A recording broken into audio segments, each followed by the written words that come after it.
The hospital told me that my daughter was brain dead and they wanted to remove her off life support. And I said no, my daughter is not dead. We're saying that they have every right and should have every right to provide this girl with a chance to see if in fact she can improve. If doctors are wrong, they're wrong all the time. And it was like it took a minute for it just to really just grasp, but the first response was, what? Like, what is you talking about? Who is you talking about? You're not talking about Jahi. Because this is not about medical charts and probabilities. This is about a human being that a family loves. I was aware of Jahi's situation and the family, what they're going through. I was reading about it. It was starting to make a lot of news, and people were reaching out to us and making us aware of the case and asking if we were going to help and please help this girl. It was right about then that I got a phone call from Jahi's family's attorney. Jahi was supposed to get a tonsillectomy and her adenoids removed, and I took her to the doctor. He suggested that he do both at the same time. Jahi did not want to get it done. She told me she didn't have a good feeling about it. They told me ICU was the safest place in the hospital that you can be. She came out of recovery, she talked, I gave her a popsicle. The only thing she complained of, she said her throat hurt. And once she got to ICU, she started to bleed a lot. And I asked for help, and everybody seemed like they were really busy. Their way of treating her was giving me more napkins and a bigger bucket for her to bleed into. They never called the doctor. And at this point, she could still write notes.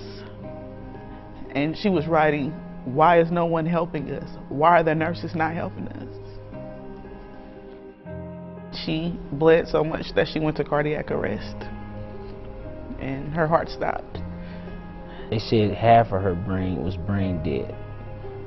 And then they called us in again on the 12th and said that she was 100% brain dead and that there was nothing else that they can do.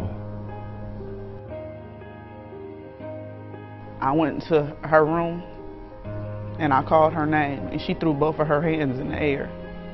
And I knew my daughter was not dead because I didn't touch her, I just called her name. She's starting to have more body movement within herself, of her moving her entire body and her shoulders now, not just wiggling her feet or her toes. Her arms and shoulders are starting to move.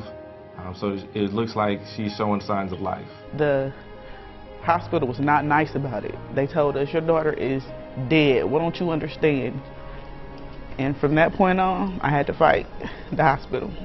If this hospital wants to terminate Jahi's life, they should go to court and get a judge to authorize that, not pressure a parent into signing a document in the middle of the night. I went to state court and federal court to keep my daughter alive, because the hospital told me I had no more rights to her. It was up to them whether they would pull the plug or not. They did not need my permission. And I told them, do not pull the plug on my daughter. I went and got legal representation, and for 28 days, I fought to keep my daughter on the ventilator.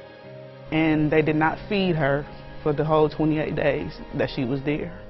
No food, no medicine. I watched my daughter starve. There's probably 6 or 7 of us really working together and bringing our own certain expertise to the table, so to speak, to try and help rescue her from Children's Hospital in Oakland, because they were doing what they could to end Jahi's life. I wanted to transfer my daughter out when I found out they were not going to treat her and not going to give her any food or medicine. They could not release her to any hospital. They said no, she's a coroner's case. Once she got the death certificate, her medical benefits got cut off. So now she's just incurring a lot of medical bills.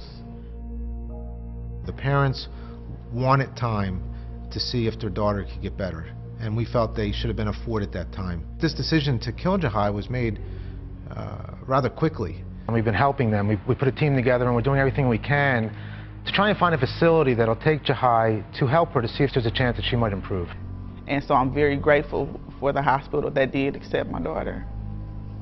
And I'm very grateful for the surgeons that did look at her as a 13-year-old girl and not a dead person. There was Angela Clemente, Allison Sherry, and Kate DeMiglio from New Beginnings facility. There was Steve Sanborn, there was Dr. Paul Byrne, there was Dr. Davenport, and of course there was Dr. Lanfranchi. Jahi is doing so much better physically, and it just feels so good to be able to kiss her and talk to her and let her know how many people love her and are praying for her. How long will you as a family persevere? Right now, we're just taking it one day at a time. You know, we're happy that she's where she is right now, that we were able to remove her safely from Children's Hospital.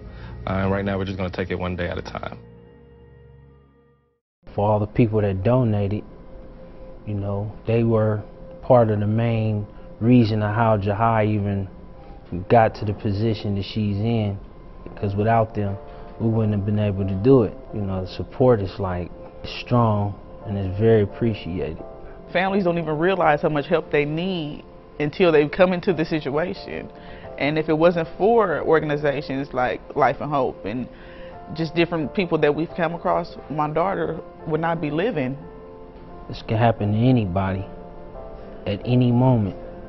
And you know, now that we see how much help that was behind the scenes that we was getting, it just, you know, that's why we really appreciate that there's people out there, you know, like the Terry Schiavo Foundation. It's almost like I'm getting an award for doing something that I feel like every mother should have in their heart to do.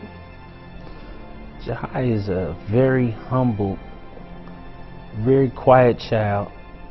She listens to her mom. She takes care of her little 5-year-old sister.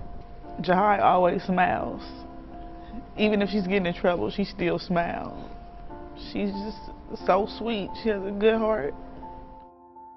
We are still doing what we can in the hopes of establishing a rehabilitation center for people with profound brain injuries in the Philadelphia area.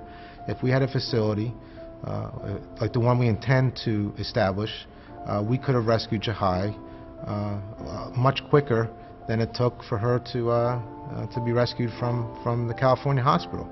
Yeah, we've been doing this since 2005, and we would not be where we are today if it wasn't for so many people out there supporting us. But we continue to need your support because there's so much more that needs to be done, and we need those angels. We need the people to continue to support our efforts, helping our most vulnerable.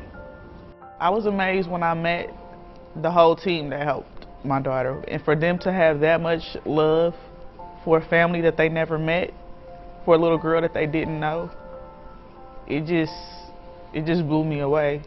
We're just waiting for Jahi to wake up.